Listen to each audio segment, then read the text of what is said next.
একটি করে প্রশ্ন করবেন আমাদের সম্মানিত মুসাইদ। জাযাকাল্লাহু খায়রান শায়েখ। আমি শুরু করছি। প্রথম প্রতিযোগী ভাই মোহাম্মদ রবিউল ইসলাম, আপনার জন্য প্রশ্ন তুলছি।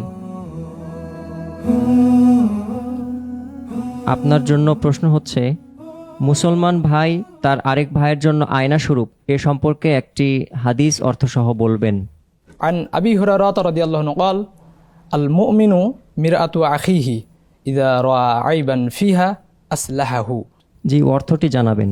আবি হুরায়রা রাদিয়াল্লাহু আনহু বলেন যে মুমিন তার ভাইয়ের আয়না স্বরূপ, অতএব যখন তার অপর মুমিন ভাইয়ের মাঝে কোনো দোষ দেখবে সে সেটা সংশোধন করে দেবে। জি, আপনি সুন্দর বলেছেন। তবে অনুবাদের ক্ষেত্রে আবু হুরায়রা, আবি হুরায়রা না, আবু হুরায়রা, আর যখন আরবিতে বলবেন তখন আন আবি হুরায়রাতা, এভাবে আবু হুরায়রা। ঠিক আছে, আপনাকে ধন্যবাদ। দ্বিতীয় প্রতিযোগী মোহাম্মদ আবু সাইদের জন্য আপনি প্রশ্ন তুলবেন। ভাই মোহাম্মদ আবু সাঈদ, আপনি আমাদেরকে পথ ভোলা মানুষকে রাস্তা চিনিয়ে দেওয়ার ফজিলত সম্পর্কে একটি হাদিস অর্থসহ শোনাবেন। عن أبي هريرة رضي الله تعالى عنه عن النبي صلى الله عليه وسلم قال كل سلام عليه صدقة كل يوم يعين الرجل في دابته يحامله عليها أو يرفع عليها متاعه صدقة والكلمة الطيبة وكل خطوة يمشيها إلى الصلاة صدقة ودل الطريق صدقة। আবু হুরায়রা রাদিয়াল্লাহু তাআলা থেকে বর্ণিত, রাসূল সাল্লাল্লাহু আলাইহি ওয়াসাল্লাম বলেছেন, শরীরের প্রতিটি অঙ্গের উপর সদকা আবশ্যক হয়। কোনো ব্যক্তিকে তার সুয়ারিতে আরোহণ করতে সাহায্য করা অথবা আসবাবপত্র তার সুয়ারিতে উঠিয়ে দেওয়া সদকা, উত্তম কথা বলা সদকা, কোনো ব্যক্তিকে রাস্তা দেখিয়ে দেওয়া, পথ বলা ব্যক্তিকে রাস্তা দেখিয়ে দেওয়া সদকা। মাশাআল্লাহ, আপনি সুন্দর বলেছেন। আর আসবাব নয়, শব্দটি আসবাব, বাংলায় আসবাব। ভাই, আপনি সুন্দর বলেছেন, ধন্যবাদ আপনাকে। এ পর্যায়ে মোহাম্মদ ফুরকান আহমেদ ভাই, আপনার জন্য প্রশ্ন তুলছি।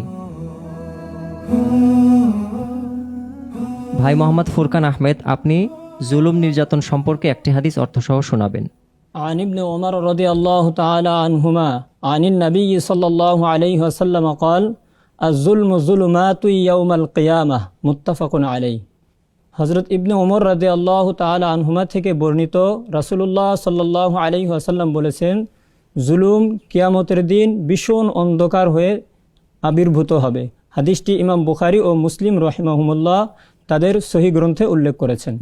মাশাআল্লাহ, ভাই সুন্দর বলেছেন। শব্দটি ভীষণ নয়, ভীষণ, ভ এবং ব। ঠিক আছে, আপনি সুন্দর করেছেন। সর্বশেষ প্রতিযোগী ভাই মোহাম্মদ বেলাল হোসাইন, আপনার জন্য প্রশ্ন উঠাচ্ছি। ভাই মোহাম্মদ বেলাল হোসাইন, আপনি আমাদেরকে উত্তম প্রতিবেশী সম্পর্কে একটি হাদিস অর্থসহ শোনাবেন।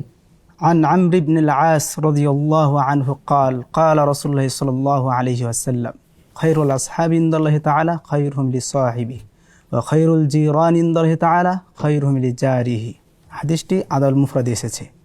হাদিসটির সরল অনুবাদ হলো, আসহাবি ইনদাল্লাহি তাআলা, আল্লাহর নিকটে উত্তম সাথী হলো সেই যে তার সাথে নিকট প্রিয়, এবং উত্তম প্রতিবেশী হলো সেই যে তার প্রতিবেশী নিকট প্রিয়। মাশাআল্লাহ, ভাই আপনি সুন্দর বলেছেন, ধন্যবাদ আপনাকে। জাযাকাল্লাহু খায়রান। প্রিয় দর্শক, চলে যাচ্ছি আজকের পর্বের সর্বশেষ